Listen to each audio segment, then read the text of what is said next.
All right, so we're going to apply this now to some real life situations here dealing with growth rates and decay rates.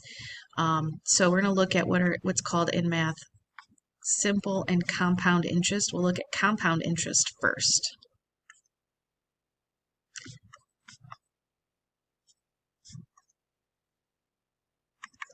So we'll do compound.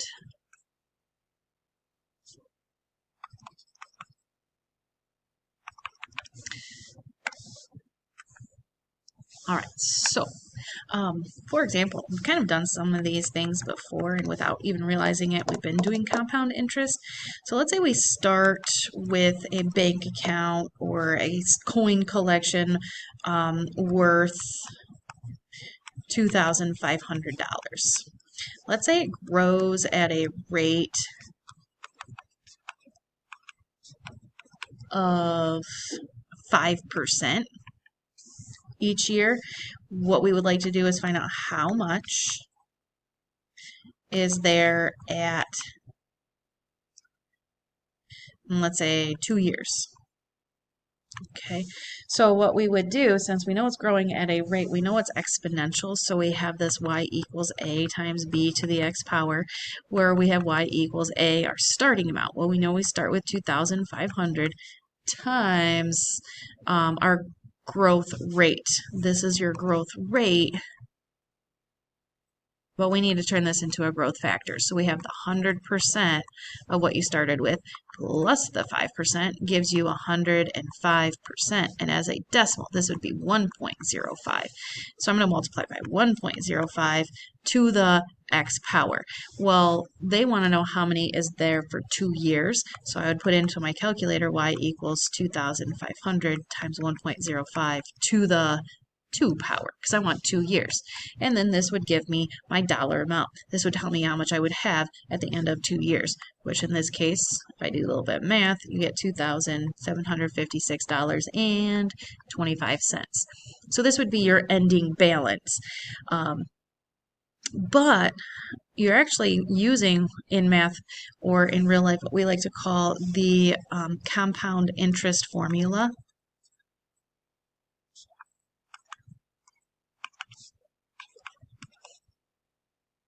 Which is b equals p times 1 plus r to the t power. Or we also like to call this appreciation,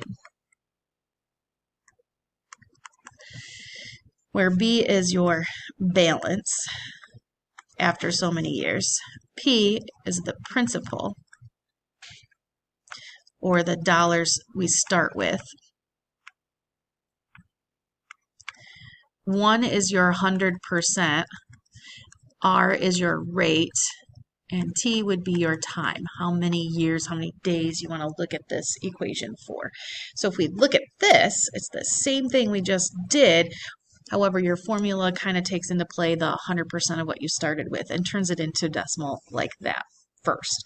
So for example, if you get, let's say you start with $1,500 in your bank account, growing at a rate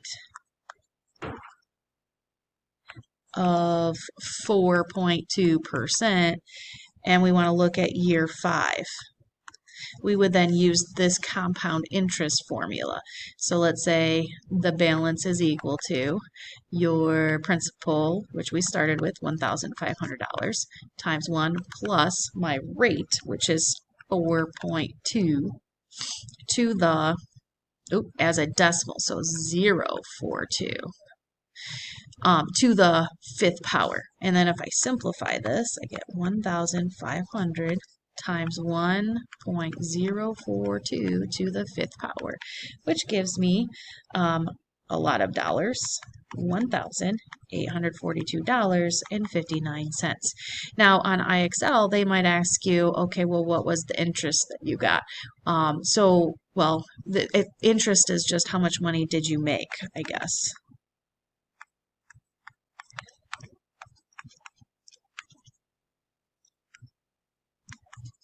How much was made. Might even highlight that. So if I wanted to find out how much was made, I would take, I would take this $1,842.59, which was my ending balance, and I'm going to take away what I started with, which gives me an interest amount of $342.59.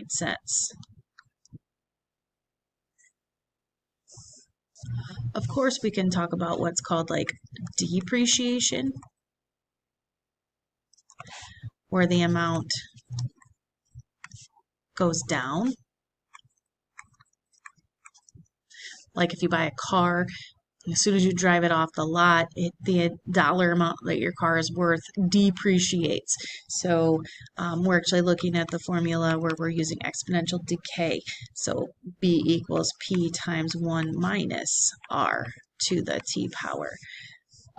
So let's say you buy a car for $26,800, cheap car, but it depreciates at 6% each year. And what we want to do is find out how much is your car worth after 7 years. Okay, so we would use this formula where the balance after 7 years is equal to your principal, 26,800, and then 1 minus whatever our rate was. Well, our rate is 6% as a decimal. That'd be 0.06 to the 7th power, which gives me, if I put that into my calculator, your car would then be worth $17,379.20.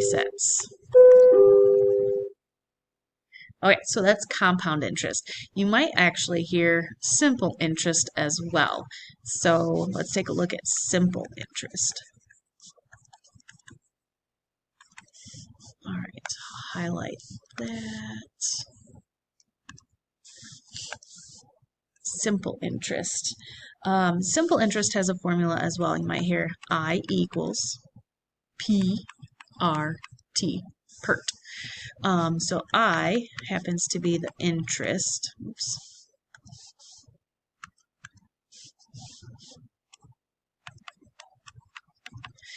P is your principal, how much you started with. R is your rate as a decimal. And T is your time.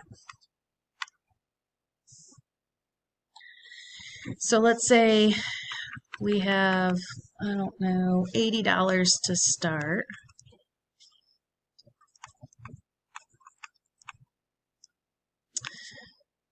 $10 each year. And then what we want to do is how much interest is made.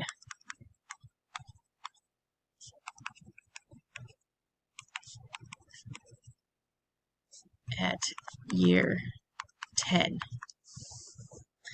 So if I use this formula, it's going to tell me how much interest is made. And then from there, if I wanted to find out how much I have total, I can then just add them. So I get interest is equal to $80 to start times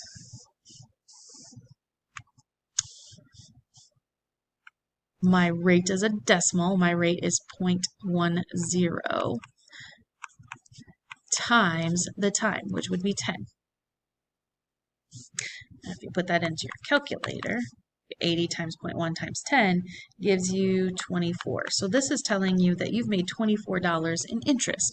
If I wanted to find out how much I had total, I would take this $24 plus the 80, which would give me 104. So on IXL, you have to be careful. They will ask you either for interest or they might ask you for a total. Let's say you have $40 to start, 15% each year, and then I want to do for 3 years. So if you get out your calculator,